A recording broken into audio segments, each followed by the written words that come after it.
maaf ya, Lovenox. Obat apa itu? Obat yang dipakai untuk mengencerkan darah.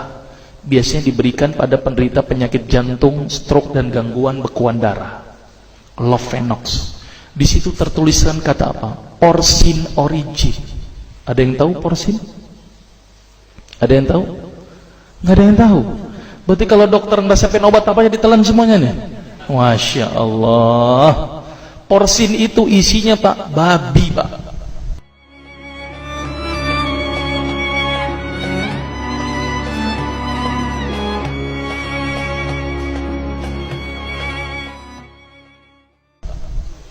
Malah di boxnya tertulis kata-kata benar-benar bersumber dari babi.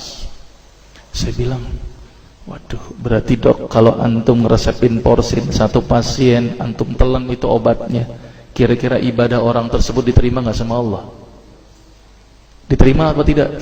Tidak akan diterima dok. Siapa yang dipersalahkan nanti? Antum yang menuliskan resep. Satu. Diambil lagi obat yang kedua. Saya cerita latar belakang dulu ya sebelum saya terapi senyum. Diambil obat yang kedua. Pada waktu itu diambil apa? Atrapid. Apa itu? Insulin.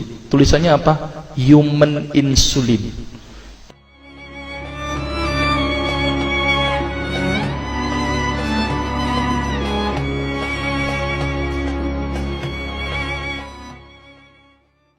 Jadi diambil dari manusia yang telah meninggal, diambil pankreasnya, insulinnya, yang menderita penyakit kanker pankreas, dibuatlah obat. Berarti dokter sudah menyuntikkan manusia ke dalam manusia. Diambil lagi obat yang ketiga. Luar biasa ini dokter. Apa Ustadz ini? Diambil obat namanya analsik.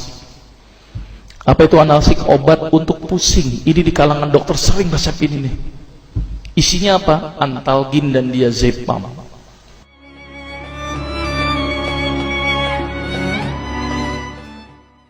Diazepam, makanya kalau orang minum obat ini pasti ketagihan, saya yakin.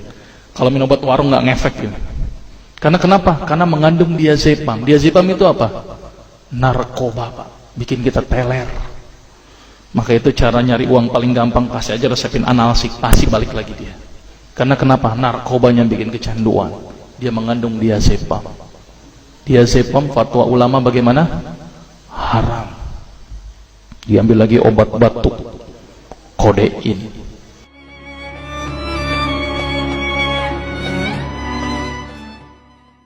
Maka itu kita minum obat batuk langsung hilang batuknya karena kodein.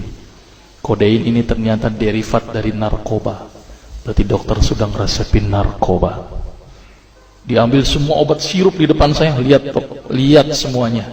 Ada nggak yang tidak mengandung alkohol? Semuanya mengandung alkohol.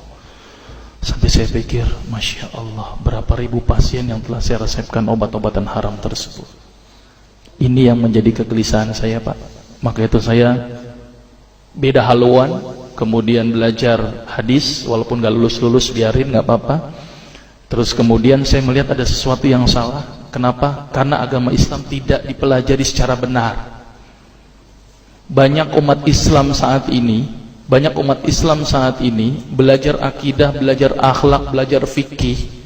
Tapi lihat, pernahkah umat Islam di sini belajar masalah kesehatan Islam? Sedikit sekali. Kajian-kajian tentang kedokteran Islam hampir tidak ada. Makanya tidak heran sekarang umat Islam yang notabene hebat menurut saya katanya, tapi ternyata banyak yang sakit karena dilupakan aspek ini. Mudah-mudahan ini menjadi awalan kita untuk mengkaji, karena kajian ini rutin Pak. Jadi saya mengisi kaji di beberapa kantor di Jakarta itu per kali pertemuan, per hadis. Dan itu berhubungan dengan masalah kesehatan semuanya. Jadi ternyata Allah ini menurunkan ibadah, memerintahkan kita untuk sholat, puasa, tahajud, semuanya ini bukan untuk kepentingan Allah Pak. Allah nggak butuh sholat kita, Allah tidak butuh puasa kita. Ternyata Allah menurunkan ibadah adalah bentuk rasa sayang Allah kepada barang ciptaannya, yaitu manusia. Seperti halnya orang menciptakan motor, mobil, maka di maintenance itu dengan adanya servis. Maka Allah juga memaintenance barang ciptaannya, yaitu manusia, dengan servis. Servis yang dilakukan adalah dengan ibadah. Jadi kalau seandainya kita tidak melakukan ibadah, sama aja tidak mau servis diri kita sendiri. Saya akan terangkan ternyata semua amalan yang dicontohkan Rasul itu bermanfaat dari sisi kesehatan. Saya akan mulai nanti dengan terapi senyum ya. Ini lewat saja. Ini saya mohon maaf nyebutin obat-obatannya, mohon maaf ya. Ini juga mengandung plasenta. Plasenta itu ari-ari ya. Jadi di luar negeri itu ari-ari dipakai obat, Pak. Kalau di Indonesia diapain, Pak? Dikubur, kadang-kadang pakai apa? Kaca, pulpen, buku, kadang-kadang pakai kurungan ayam. Kreatif, tapi kreatif nggak benar. Gitu ya. Di sana ini obat Lovenox namanya ya. Jadi bersumber babi. Ini yang mengandung narkoba. Wah, dulu tuh saya kalau jadi dokter gila-gilaan pengasih narkoba, Pak. Setiap ibu hamil, setiap ibu datang dengan bawa anak kecil, itu anak kecil Pak saya kasih narkoba, Pak. Kenapa? Karena ibu-ibu paling seneng kalau anaknya datang terus kemudian tidur pules. Wah, seneng banget tuh ibu-ibu. Apalagi obatnya yang tokcer, paling seneng itu orang. Maka itu saya kalau ngasih obat antibiotik dulu nggak, namanya amoxicillin, ampicillin, nggak level buat saya. Apa yang saya kasih? Cephalosporin. Obat turun demam aja nggak ngefek, menurut saya cuma 500 mg, Pak. 650. Dan selalu anak kecil datang kan alasannya takut kejang. Selalu saya tambahkan apa ini, Pak? Luminal. Saya dulu bandar narkoba, Pak. Tapi legal, resep. Maka itu saya banyak dosa ini. Mudah-mudahan ini bisa menembus dosa saya nanti di akhirat.